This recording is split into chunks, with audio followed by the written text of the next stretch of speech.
आज सतगुरु की कृपा से जो आया है, आप सभी संत महात्माओं का उस बच्चा का आने के सौभाग्य में चरण इस घर में पड़ा है। दास आवाज संत महात्माओं को जहाँ तक 1.5 घंटा से जा रही है, दास सभी महात्माओं को कोटि कोटि धन निरंकार।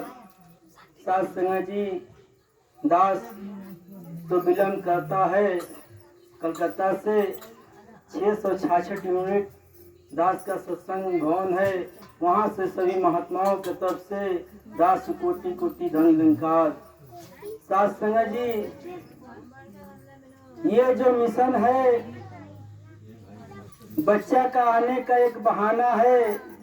सतगुरु हर गांव में, हर नगर में, हर शहर में आवाज घूम घूम करके दे रहे हैं, हे मानव, तुम्हारा 83,99,999 जो जीवन पीछे का भ्रमण करते हुए आया है, उसका मेन लक्ष्य है ये 84 लाख जो जीवन मिला है। साध संगत जी, 84 लाख जीवन इसलिए मिला है कि हमें ये आत्मा सुहागिन नहीं है। इस आत्मा को परमात्मा से सतगुरु ने दिखा करके सुहागिन कर दिया। इसीलिए 84 लाख जीव ये आत्मा भटकती है अपने परमात्मा को खोजने के लिए। ये असंभव है तो सिर्फ मानव जीवन में। सभी देशों में माता सुदीक्षा जी ने जा करके आवाज दे रही हैं, हे मानव, समय रहते हुए अपना पति को देख लो। जिसका पूजा करते हो, ये तुम छोड़ोगे तो किस घर में जाओगे, उस घर को जान लो और सतगुरु का कृपा से इस परमात्मा को देख लो। देख करके भक्ति करो। साध संगत जी, भगवान का भक्ति तो सभी करते हैं, सभी भगवान भगवान कहते हैं, लेकिन ये भगवान है कौन? ये भगवान है क्यों? इसके लिए सतगुरु ने हमें एक एक शब्द को निखार करके बताए कि ये भगवान, जो शब्द हम कहते हैं, जो मूर्ति का, पत्थर का मूर्तियां बना करके पूजा करते हैं, इस भगवान को पूजते हैं। यही भगवान हर नर और नारियों में बसा हुआ है। उस भगवान को जान करके सतगुरु ने निरंकार का ये आत्मा को परमात्मा से जोड़ करके ये पूजा करा रहे हैं। तो साध संगत जी, माता जी हर जगह जा करके विश्वास और सकून का ही बेसी वर्णन सुनने को मिल रहा है। ये विश्वास क्या चीज है? जिस तरह गंगा में हम लोग नाव पर बैठते हैं तो नाव चलाने वाले के ऊपर हमारा पूर्ण विश्वास होता है कि ये हमें गंगा उस पार कर देगा, तब तो हम उस पर बैठते हैं। तो इसी प्रकार ये भव सागर में जो हमारी आत्मा भटकती है, माता जी ने ये भव सागर से पार करने के लिए विश्वास का लक्ष्य ला करके सामने खड़ा कर दी कि पहले अपने आत्मा के अंदर विश्वास बनाइए कि हम इसके अंदर अगर बैठ रहे हैं, सत्संग कर रहे हैं, तो हमें भव सागर से पार होना ही है। तो साध संगत जी, संत महात्मा जितने भी यहाँ रचना से, वचनों से, बुजुर्ग महात्मा माताएं बहनें जितना भी यहाँ शब्द कह रही हैं, ये परमात्मा का सत्य का शब्द कह रही हैं। सत्य ही परमात्मा है, सत्य ही निराकार है।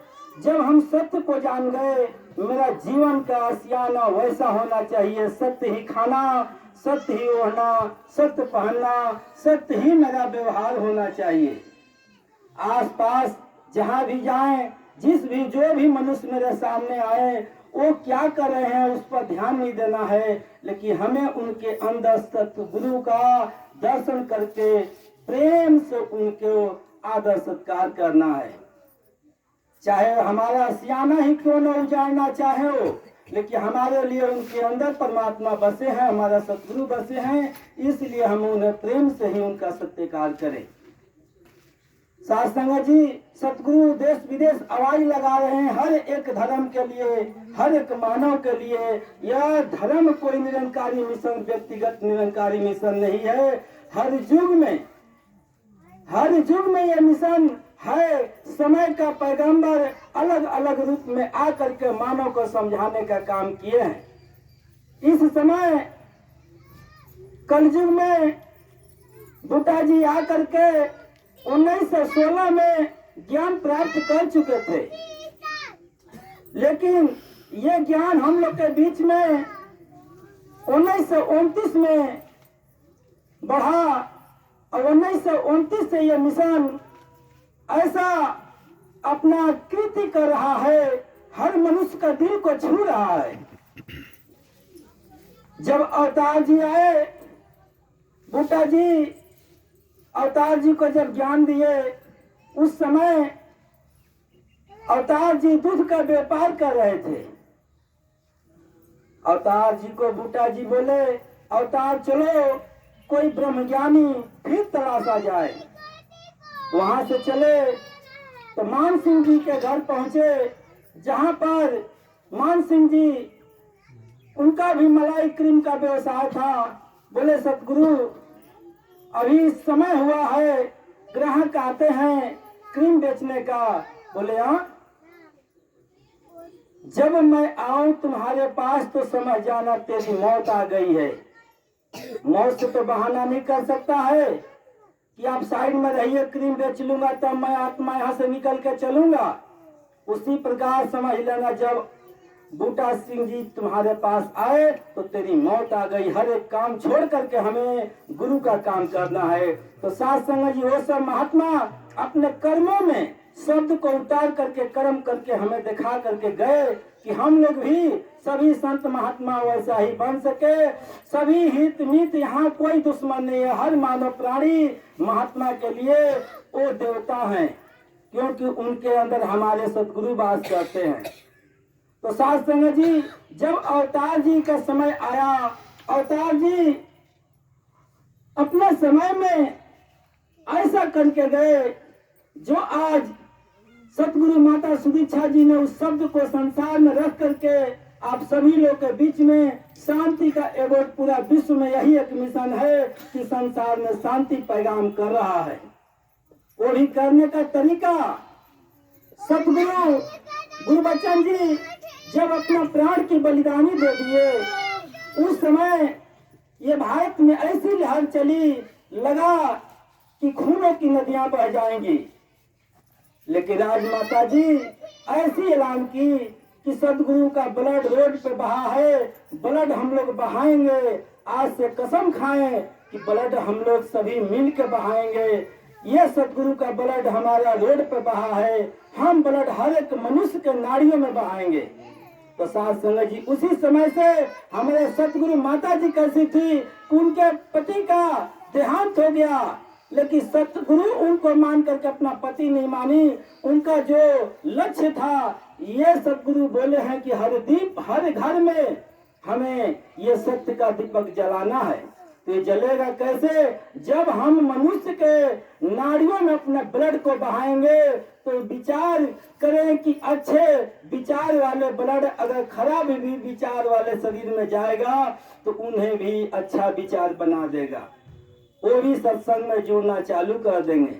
तो साथ संगत जी, जहाँ भी आप सभी महात्मा रहते हैं, यह एक देवता के रूप में आप लोग हैं। आप लोग कोई साधारण नहीं है।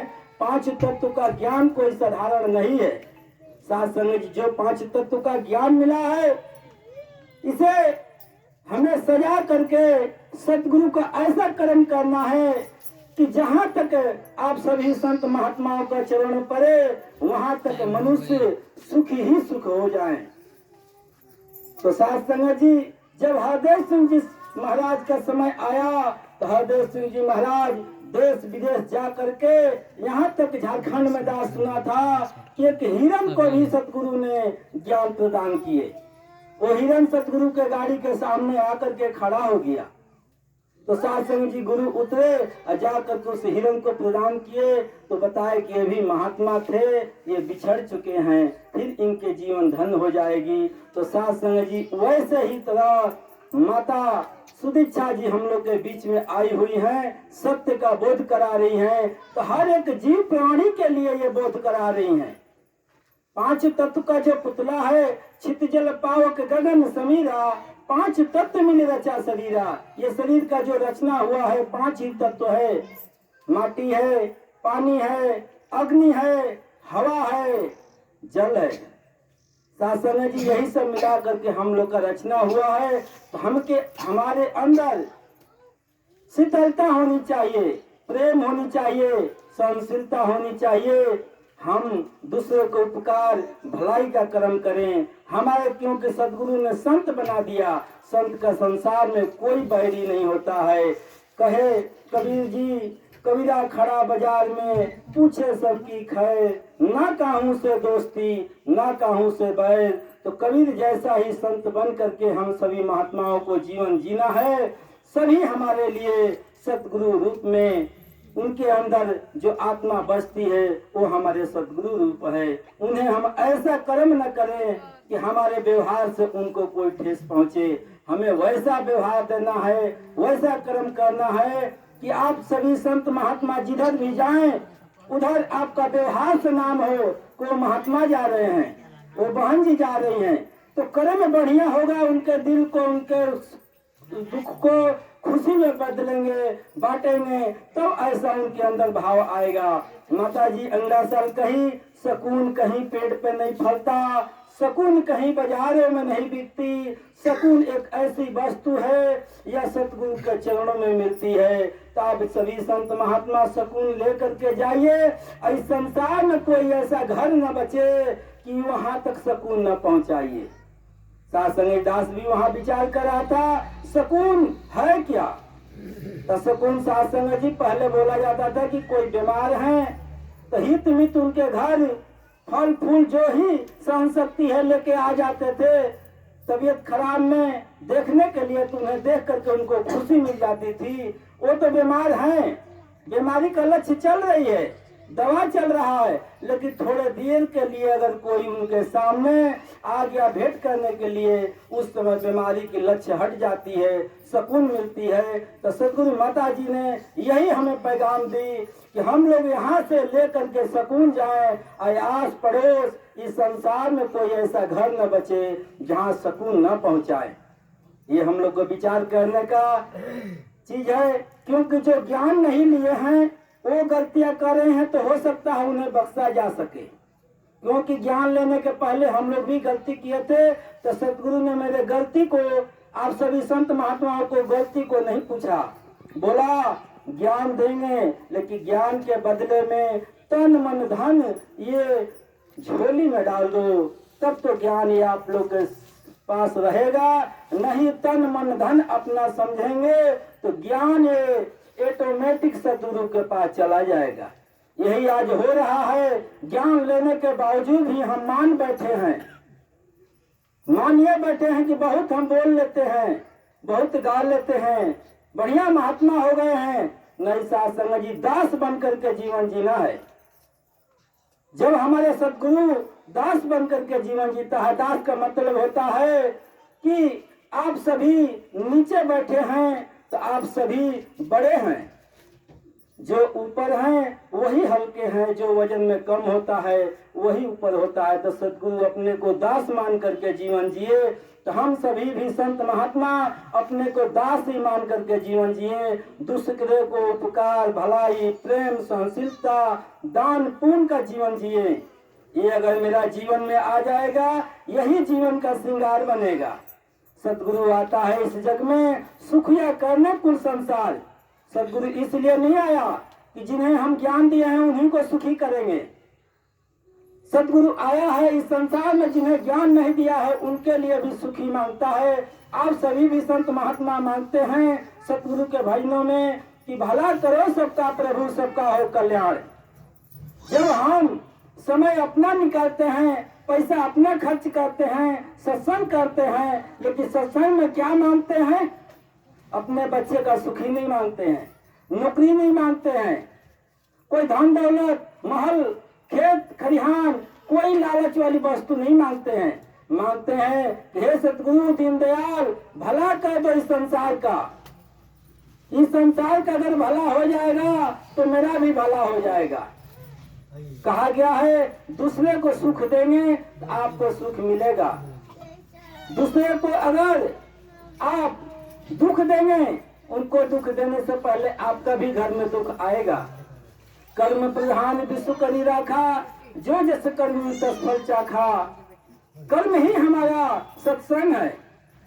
यहाँ बैठ करके माता जी के घर में हम लोग जो सत्संग कर रहे हैं, अब्दुल गफार खान जी बार बार दोहराते हैं कि हम लोग बैठ करके जो सत्संग करते हैं ये सत्संग नहीं है, ये संगत है। हम अपने मन के भावना को यहाँ उच्चारण करते हैं। संगत सभी का मन के भावनाओं यहाँ मिल करके सब संगत हो जाती है। तो संगत करके हम अगर यहाँ से निकले, हर माताएं बहने महापुरुषों का शब्द अगर जीवन में आ जाए और जब हमारा कहीं कर्म में ढल जाएगा उस जगह में वो सत्संग पूरा हो जाएगा। सत्संग का मतलब प्रभु के संग। तो जब प्रभु का काम करेंगे तब प्रभु मेरे संग रहेंगे। आवाज देने से बात बनने वाली नहीं है, सिर्फ आवाज दे। इस आवाज को अपने कर्मों में ढालना पड़ेगा। दास आप लोग के कृपा से साल में कम से कम 2 बार तो ब्लड देने का सेवा मिल जाता है। दास कलकत्ता में यूनिट लगता है, वहाँ कहीं भी दास का कार्य भी गाड़ी चलाना है, कभी कलकत्ता कभी यूपी कभी बिहार कभी असम। लेकिन जब सतगुरु का कृपा होता है सतगुरु बुला लेते हैं। तो ये दास का कर्म नहीं है, ये सभी संत महात्माओं का आशीर्वाद है, सतगुरु का कृपा है, वहां तक पहुंच जाते हैं। तो हमारे घर में अगर संत महात्माओं के घर में कोई परेशानी आती है तो कोई भी संत महात्मा को बुला करके सुमिरन करा लें, उनसे अपना परेशानी का हल निकाल लें। स्वयं परेशानी का हल निकलने वाला नहीं है। यही अगर आस पास में कोई अड़ोस पड़ोस में ज्ञानी नहीं है, अज्ञानी है, उनके घर में अगर कोई परेशानी आ रही है तो हमसे अगर बनता है तो जा करके हम भी सुमिरन वहां अपने मन गति में करा लें। आवाज दे करके कराना कोई जरूरी नहीं है, मन के अंदर भी सुमिरन, हर श्वास श्वास सुमिरन हो। सतगुरु बोलते हैं हर श्वास श्वास में हम चल रहे हैं, काम कर रहे हैं, सुमिरन हो रहा है। क्योंकि परमात्मा का नाम लेने के लिए कोई टाइम का अधीन नहीं है, हर काम करते रहिए। कहा गया ऐसा न विद्या तपो न दानम ज्ञानम न शीलम गुणो न धर्म ते मित्य लोक भूमि भार भूता मनुष्य रूपेण मृगा चरंती। ये ज्ञानी अज्ञानी सबके लिए शब्द आया है। ऐसा न विद्या, जिनके पास सरस्वती का ज्ञान न हो, तपो न दानम, तप का मतलब कष्ट को सह लेना, तपस्या कर लेना। दान, कोई अगर घर आ गए अपने खाने को नहीं है लेकिन उनको एक मुट्ठी भी अगर दान में दे दिए तो दान ही कहलाएगा। ज्ञानम न शीलम, अगर किसी का उपकार करने के लिए, भलाई करने के लिए, किसी को सम्मान देने के लिए अगर ज्ञान नहीं है तो हम मनुष्य नहीं हैं। शीलम, अगर दूसरा आसपास के लोग क्रोध में भी बोल लिए उसे हम सहनशीलता कर लें। देव मित्र लोग का भूमि भाग होता, वो मनुष्य इस धरती पर